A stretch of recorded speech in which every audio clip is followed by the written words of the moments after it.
when you're an entrepreneur at the same time, you're looking at the numbers and you're like, okay, if I do this type of video, or if I do this type of remake, or if I, you know, and Dillio T2K. hey, what's up? This is Dillio representing DillioT2K.com. In this video, I want to talk to you about selling your own music and putting out your own content, and just kind of, I'm going to show you my story of where I'm at now and where I came from that led me to this position, as far as how I'm going to deliver music now in the future, and how it's going to make it easier for me to collab with other producers and artists. And I promise you this, I won't give you some sort of fluff answer that doesn't provide any value for you, that doesn't provide an action that you can take. You know, I watch a lot of videos on YouTube, and you know, the title is why I'm doing this and why I'm doing that, and then you finally get to the end of the video and you hear this fluffy ass response, or this fluffy ass answer that doesn't give you any value.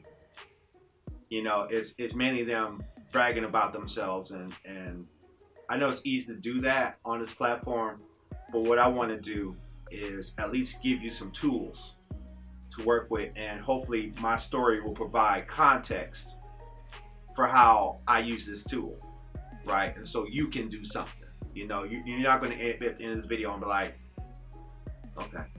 So let's start. So, you know, I've been an independent artist for a long time, and I've been trying to sell music online. Like, I've been trying to figure out ways to do that. And I won't give you the whole history, but we'll start off with 2006, 2007 TuneCore, right? Now, before I even got to TuneCore, I knew about CD Baby, but this is when CDs was dominant. And with CD Baby, you had to have your barcodes tight. You had to make sure at least they had like 50 or 100. I don't even remember. But it was an expensive process, because you had to pay CD Baby to warehouse your CDs. And then you had to pay an expensive disc duplicator company, because there wasn't really too many duplication houses. And that was at the time when CDRs weren't even popping off like that, right? CDR would burn at 1 or 2x speed. You know, remember those days? And so where I was at, I didn't have a lot of overhead to invest that kind of money in that direction, especially on top of not knowing that if it will sell or not. You know, and so the platforms are changing. So CD Baby was a very expensive thing. So I didn't really invest too much direction in the CD Baby until later on, which I'll get to that. So enter TuneCore. Now, TuneCore was dope because the move was, you gotta get your music on iTunes. This is after the iPod has blown up. You know, it's about getting your music on iTunes. Like, you serious when you got your music on iTunes. And for a time, it was really cool. And actually, I did get some sales from that platform. Of course, it died down after a while. And my biggest gripe with TuneCore was not necessarily when I had enough buzz to sell music on there, but it was the years that followed after. See, TuneCore makes you pay a fee every year to renew that thing. Of course, if you were putting out a full album, that fee was about $50. That fee was about $45, $50, $60, depending on how many stories you had out. And so that initial investment was like, okay, cool. And if you're getting enough streams and sales back, you get a return on your investment. So if I'm selling $60 worth of music, I don't mind having $60 in sales, and actually beyond, because I'm getting a return on my investment. I'm getting a return on my work. Now, as an independent artist, you deal with the challenges of having a buzz and keeping people aware of your music. You have a challenge of knowing who actually really gives a damn about your music, who wants to listen to it. And so a year would come by, you get a notification in your email, hey, you're being charged this amount of money for music, and you're checking this analytics of sales, and now you have something sitting on a service that's not even selling, right? And after a while, I had to take my music off of TuneCore, because like nobody's listening to it. Why I have it on here? And I really didn't have experience and knowledge on how to really market and sell my music, yet I was paying this money because you're an independent artist, that's what you're supposed to do, right? So here I am coming back to CD Baby, because I'm like, okay, At least CD Baby lets you pay the fee one time, and it's on there forever, right? You pay that fee one time, you get good codes, so you can use for ASCAP, and that's what I did. Like the last album I put out, Majykbox, I released on CD Baby, and they provided good codes so I can register them with music library houses and stuff like that as I continue to pitch that, but that's a whole nother video. And the thing is with that, is it's cool, but it's a very serious process. And in order to, and say you wanted to collab with someone, right? And you wanted to say, hey, I can't pay you up front right now, but what I can do is split you amount from the sales, and that way you can eat, we can eat, stuff like that. In order to do that on CD Baby, I think you gotta pay more to have that flexibility to do that. And so when a lot of people say, hey, let's collab. See, a lot of people want to collab, but they don't think about the end process. They just think it's a collab. It's just cool to collab with someone they know and they're seeing. It's like, yeah, let's collab. And to understand the fun part of it. But what about the after? See, I'm more on, okay, yeah, I can go to this event, but what happens afterwards? Yeah, we can collab on this music, but what happens afterwards? I can't give you a number of how many rappers and artists I've seen I've worked with that I've actually given tracks to that I haven't heard from anymore. I can't tell you how many artists I produced for and recorded and mixed and mastered their songs, only to see their Facebook page get taken off because they don't take time to market their own stuff to show that they don't care. I can't fill in the gap for them, right? And so coming back to CD Baby, I could not find ways to benefit from the collab. Yeah, we can make a song, but how can I get anything from it, right? How can I get, it'll just be me working and you'll have your fun and you'll feel good, but there's no return on investment of time. And in order to distribute the sales or the money earned from the streams multiply automatically, I think you have to pay extra, stuff like that, and it's a more involved service. And so let's move on to the next thing. So recently I heard about DistroKid, right? And DistroKid kind of turned me off because it's like, oh, okay, you're charging this much, okay, we renew it and stuff like that. But the thing is, but here's the thing, TuneCore will charge you maybe $10 for a single, or maybe $40, $50. I don't know what the prices are now because it's been so long since I really messed with that site. Yearly. And if you pay $40 for one album, that's it. Within that block. You pay $10 for a single, that's it. CD Baby, you pay $50, $60 depending on how the songs is. Got that one album, that's it. Pay maybe $10 if they got to sell, maybe less.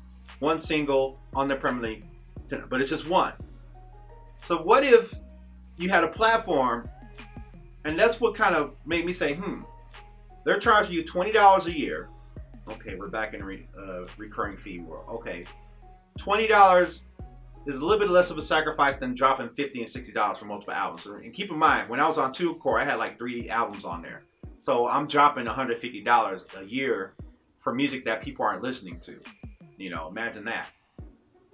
But then I get to DistroKid. DistroKid charges you $20 a year for unlimited releases on all music streaming platforms. $20 a year. So I could have 50 albums.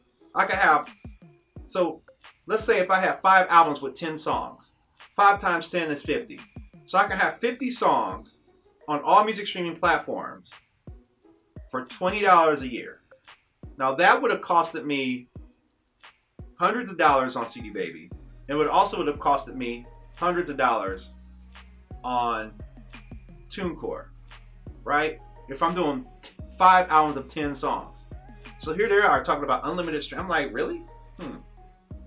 And they also have upgrade options for permanent, so that if you don't renew it, if you pay the extra fee, it's on there permanently, you know. But then on top of that, out the box, without any extra fees for the $20, you can now set percentages to split sales off. So if I were to collab with a producer, I would say, okay, look, I'll give you 50%, I'll take 50%, you promote on your platform, I promote on my platform, promote it on my platform, you know. And then DistroKid, whatever comes in, once it reaches a certain threshold, sends it out to them. I don't have to do that because I really don't feel like doing that. you know. And I imagine a lot of labels don't feel like doing that. Somebody has to sit in the office and count the sales, and then, okay, let me send this person this money. That when you got a platform like DistroKid, now I can send this money to who I work with automatically, and not worry about that, and focus more on making music, focus more on surviving, focus more on maybe promoting. But then I think it also provides an incentive for the producer I work with, or for myself, or our artists I work with, and say, all right, I'll chop it with you, man. There's more, then we chop it more evenly, you know. And then DistroKid handles it automatically. So I'm like, So, and I was really slow and reluctant to look at DistroKid because of how TuneCore works and how CDB works and how involved the process and how expensive the process is when you're trying to put your own music out. But now with DistroKid, I can proudly go back to my beat catalog and old unreleased songs that some fans miss and re-release them on top of the EPs and albums already doing, and not worry so much about the cost per putting music out, you know. And I think that's a cool service to have. When I want to work with producers now, when I do this next mixtape I'm going to do, now I have a way to do the mixtape that makes it mutually beneficial for everybody, you know. And so that's something I'm looking for in the future. And so, you know, if I were to even do a mixtape, I would probably say, hey, are you a member of DistroKid or something like that? Because I need you to have your stuff set up so when I set up these splits, you can get what you want, you know, or stuff like that. Because there's still people that follow me as a musician and artist, and I know I've neglected that on this channel. And I'll be real, like, I kind of put Dillio aside for numbers. I put Dillio aside for subscriber count. I put Dillio aside for views. And when you're an entrepreneur at the same time, you're looking at the numbers and you're like, okay, if I do this type of video, or if I do this type of remake, or if I, you know, and it can be very stressful. It just makes you not want to use the platform. It can be stressful. And then you get into the realm of comparing yourself to other YouTubers who maybe have grown their channels way faster than you. And it makes you question what you're doing because people aren't connecting with your content like how you see others connect with theirs. And as I move forward, like, I think I want to try and figure out ways to collab more. A lot of people want to collab, but I'm at the point to where I can't just collab for fun. But in addition to fun, can we figure out a way to eat off of this together, right? I think collabing for fun is good when you're developing. I'm not in the development stage. I'm at a stage of maturity, right? And I'm still educating, but I'm at a level of maturity. I can't just come around to the living room in the basement and just drop a track down for fun. I've been there and done that. I'm 5 albums in, independently. So I'm going to be using DistroKid, and if a producer wants to collab with me, now, if they want to collab with me, they probably need to have a BeatStars page so we can split there and put it on both our catalogs. Or if they want to put out music from me on the independent level, they need to have a DistroKid set up. You know, and it's not that expensive. It's a lot less expensive than I thought it would be. And so that's why I'm using DistroKid now. And I had to find out for myself and see for myself. So I hope this story helps you, educate you too. So if you want to put out a beat tape or a mixtape or just content, because content is the currency right now. Content is the real estate.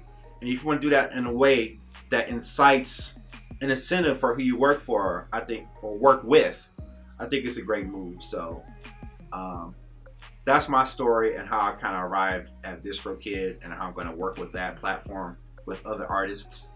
And if you're interested in it, especially if you're going to collab with me, it's probably going to be prerequisite. If you want to collab with me, you need to show me having an incentive of being business minded, which means that if you want to make a beat with me, you need to have a BeatStars page so we can split that up and promote. And if you want to put out music with me, you need to have a DistroKid account so that I can split this up with you easily. And on top of that, if you join, like, I think there's a discount. So you won't even pay the money I paid. Like, I paid full price. But if you use my link, you actually get 7% off. So for your first year. And then you can put out music yourself. And it ain't even got a beat from me. And that's a tool. And at the end of this video, it's like, okay, So if you want to put out more music on all streaming platforms, including Pandora, what? Use that tool. You know, that's the tool. That's the solution. Use that. That's your action. Or just look at it. Just take my link and just look at it. You even got it. But I'm just saying, this is how I'm repositioning myself as an independent artist, as an independent producer, as a YouTuber, as a brand. You know, have a tool. Here's a tool. You can do something with that. I'm not going to just give you some philosophy about myself that you can't use and apply. I'm going to give you a tool. I'm not here to make you feel good. You know, I'm giving you a call to action, right? So I'm done talking about it. I hope you enjoyed this video. Like, comment, subscribe. If you don't like this stuff, then unsubscribe, because I'm really just trying to connect with people who want to roll with me. That's me. All right, peace.